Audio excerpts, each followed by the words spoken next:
অস্ট্রেলিয়ার বিপক্ষে one day series তো জিতেছিলাম আমরা।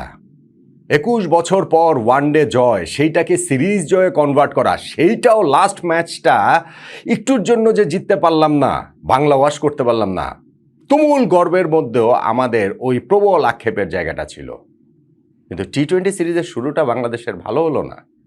প্রথম ম্যাচটাতে অস্ট্রেলিয়া বাংলাদেশকে হারিয়ে দিল ৪ উইকেটে, ১০ বল হাতে রেখে বেশ কমফোর্টেবল জয়টাই তারা পেয়েছে। ম্যাচের পুরোটা সময় কোনো একটা মুহূর্তে মনে হয়নি যে না, খেলাটা বাংলাদেশ জিতলেও জিততে পারে। নিয়মিত ক্যাপ্টেন লিটন দাস ইনজুরির কারণে ম্যাচটা খেলেননি এবং বাংলাদেশ আসলে ম্যাচ থেকে পুরোটা সময়ই আসলে আমাদেরকে আউটপ্লে করেছে অস্ট্রেলিয়া। সিরিজটাতে আমরা পিছিয়ে পড়েছি। এখন সিরিজ জয়ের চ্যালেঞ্জ, উল্টা চ্যালেঞ্জ ওয়ানডে যেমন প্রথম দুইটা জিতে আমরা সিরিজ জয় নিশ্চিত করেছি, টি-20 প্রথমটা যখন আমরা হেরে গেছি, এখন সিরিজ জিততে হলে পরের দুইটা ম্যাচই বাংলাদেশকে জিততে হবে। এই যে ম্যাচটা হলো, যেইখানটাতে বাংলাদেশে এইভাবে ৪ উইকেটে ১০ বল হাতে রেখে আমরা হেরে গেলাম, সেখানে টার্নিং পয়েন্ট কোনটা?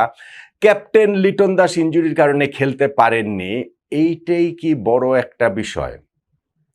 অবশ্যই বড় বিষয়। অবশ্যই ক্যাপ্টেন যখন লিড করতে পারবেন না, মাঠে নামতে পারবেন না, সেইটা একটা ফ্যাক্টর। কিন্তু ঠিক টার্নিং পয়েন্ট হিসেবে আমি এটাকে আনবো না। কেননা লিটন থাকলেই যে আমরা জিততাম, কিংবা ধরেন আমরা শুধুমাত্র ওই অল্প একটু জায়গার জন্য যে জিততে পারিনি তা না। আমাদের এখানে তাওহিদ হৃদয়, তিনি ক্যাপ্টেন হিসাবে টি-20তে তার ডেবু হয়েছে এবং সেইখানটা থেকে কিন্তু পুরো টিম ব্যাটিং ইউনিট হিসাবে আমরা ফেল করেছি।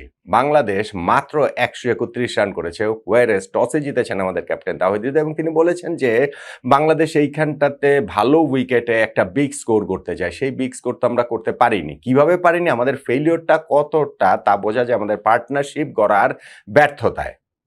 প্রথম উইকেটে আমরা ২৬ রান তুলেছি এবং লাস্ট উইকেটে আমরা ২৩ রান তুলেছি। এই দুইটাই বাংলাদেশের ব্যাটিং ইনিংসের সর্বোচ্চ দুইটা জুটি।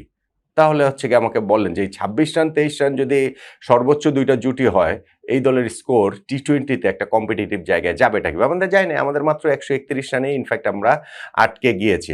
ওই যে ২৬ রানের ওপেনিং পার্টনারশিপ হয়ে গিয়েছিল, তারপরে তানজিদ তামিম তার উইকেটটা থ্রো করে এসেছেন, এরপরে হচ্ছে গিয়ে সাইফ হাসান, তিনি ওই যে ম্যাট রেনশো, এই সফরটাতে যিনি স্পিনার হয়ে উঠেছেন, বোলিংয়ে ভীষণ কার্যকর হয়েছেন, তাকে উইকেটটা তিনিও দিয়ে আসলেন। আমরা পাওয়ার প্লেতে ২টা উইকেটই হারিয়েছিলাম, কিন্তু এরপরে আমাদের জন্য একটা বিগ ব্লো আসে, কারণ আমাদের ২ অভিজ্ঞ ব্যাটসম্যান তাওহিদ হৃদয় ও সৌম্য সরকার পর আউট হয়ে গেলেন।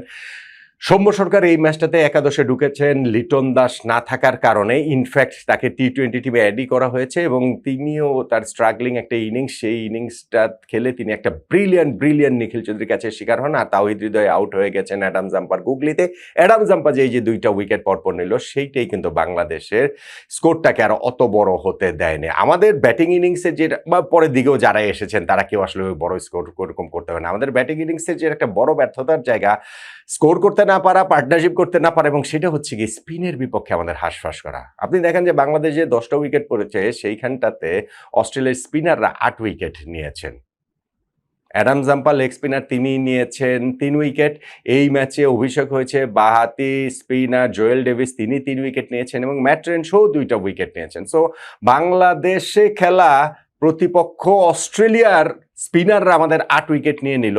আমরা আসলে ওই জায়গাটাতেই অনেকখানি পিছিয়ে পড়েছি। এখন ১৩২ রানের টার্গেট চেস করা অস্ট্রেলিয়ার জন্য খুব একটা প্রবলেম হওয়ার কথা না, হয়ওনি। তারা পাওয়ার প্লেতে 2টা উইকেট হারিয়েছে। জশ ইংলিশ ওই যে রিভার্স র্যাম্প করতে গিয়ে শরীফুলের বলে তিনি আউট হয়ে গিয়েছেন। তাদের মিচেল মার্শ ক্যাপ্টেন, তিনি শর্ট থার্ড ম্যানে মুস্তাফিজের বলে ক্যাচ দিয়ে আউট হয়েছেন। কিন্তু পাওয়ার প্লেতে এই 2 উইকেট যাওয়া সত্ত্বেও কুপার কর্নলি, টিম ডেভিডের 40 রানে একটা পার্টনারশিপ অস্ট্রেলিয়ার হয়েছে। তারা ওই জয়ের খুব কাছে, মানে কক্ষপথেই ছিল, কোনো সময় সেই কক্ষচ্যুত তারা ছিল না।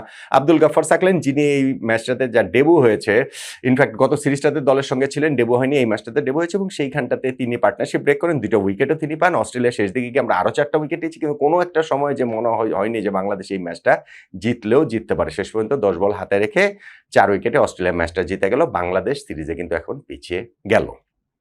তাহলে যে ম্যাচটা হলো বাংলাদেশের এই 4 উইকেটে পরাজয়ের প্রথম টি-20 চট্টগ্রামে অস্ট্রেলিয়ার কাছে, সেইখানটাতে টার্নিং পয়েন্ট কোনটাকে বলবো?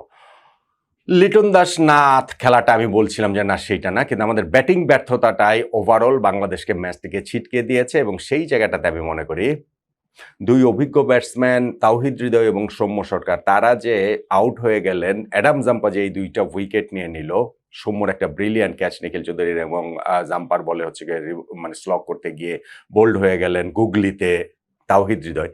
এই দুইটা উইকেটই বাংলাদেশকে বড় স্কোর করতে দেয়নি।